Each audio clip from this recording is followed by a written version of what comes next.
ከየካቲት 7 ቀን 2018 ዓ.ም ጀምሮ ለሁለት ቀናት የተካሄደው 39ኛው የአፍሪካ ህብረት የመሪዎች ጉባኤ ተጠናቋል።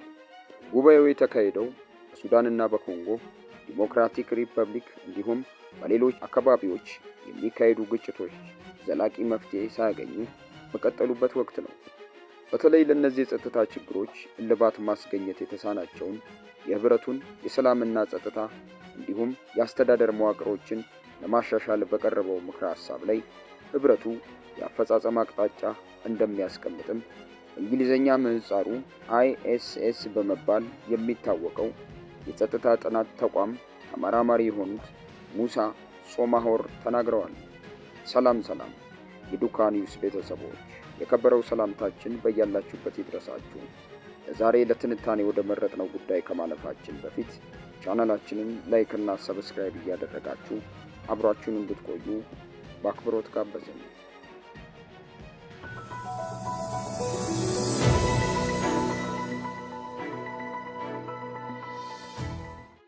የጣሊያኗ መሪ የጀርባ ታሪክ። በ39ኛው የአፍሪካ ህብረት ጉባኤ ላይ የቀረቡት ምክረ ሐሳቦች የሚተገብሩ የተለያዩ ግብረ ኃይሎች ሊቋቋሙ ይችላሉ። የአፍሪካ ህብረት የሰላምና ጸጥታ መዋቅር፣ የአስተዳደር መዋቅር በሚዋሃዱበት ሁኔታ ላይ እቅድ የሚያቀርብ ሌላ ልዩ ግብረ ኃይል ሊቋቋም ይችላል። ጉባኤው በሁለት ቀናት ቆይታው የአፍሪካ ህብረት ኮሚሽን፣ የሰላምና ጸጥታ ምክር ቤት በሀገሪቱ ባለው የሰላምና ጸጥታ ሁኔታ ላይ ባቀረበው ሪፖርት ላይም መክሯል። ከዋና ጉባኤው በተጨማሪ እነዚሁ የሀገሪቱ የጸጥታ ጉዳዮች ላይ ያተኮሩ የጎንዮሽ ውይይቶች መካሄዳቸውንም የአፍሪካ ህብረት ኮሚሽን ሊቀመንበር መሐመድ አሊ ዩሱፍ ለጋዜጠኞች ተናግረዋል።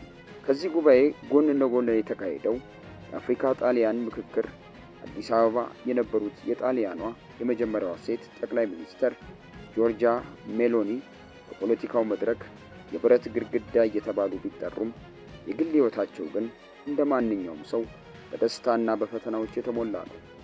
በተለይ በቅርቡ ከረጅም ጊዜ የትዳር አጋራቸው ጋር የገቡበት አነጋጋሪ መለያየት ለዓለም አቀፍ የሾቢዝ መገናኛ ብዙሃን ትልቅ አጀንዳ ሆኖ ሰንብቷል።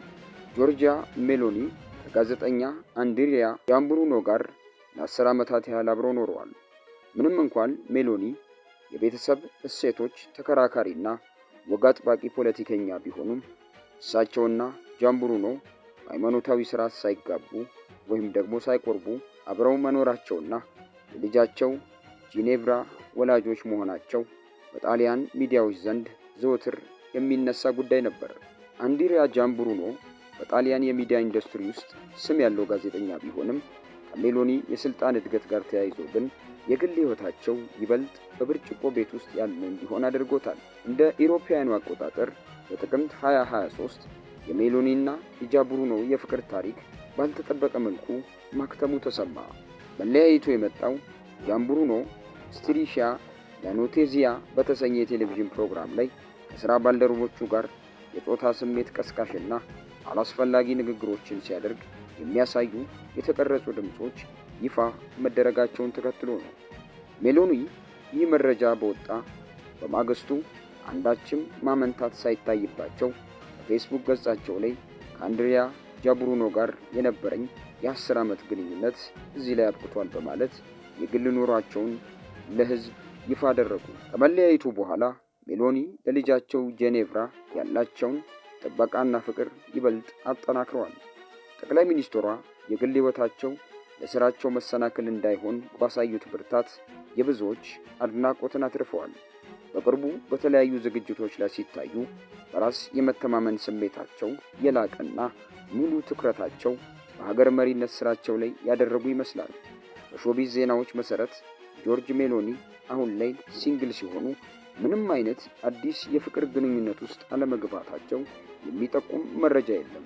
ይልቁንም የግል ህይወታቸው ከፖለቲካዊ ግዴታቸው ጋር ተሳስሮ አሁንም በዓለም ዙሪያ በሚገኙ የፓፓራዚ ካሜራዎች እይታ ውስጥ እንዳሉ ናቸው። በዚህ ሁኔታ ውስጥ እያሉ ነበር በአፍሪካ ህብረት የመሪዎች ጉባኤ 39ኛው የአፍሪካ ህብረት የመሪዎች ጉባኤ መዲናችን ላይ ተከሰቱ።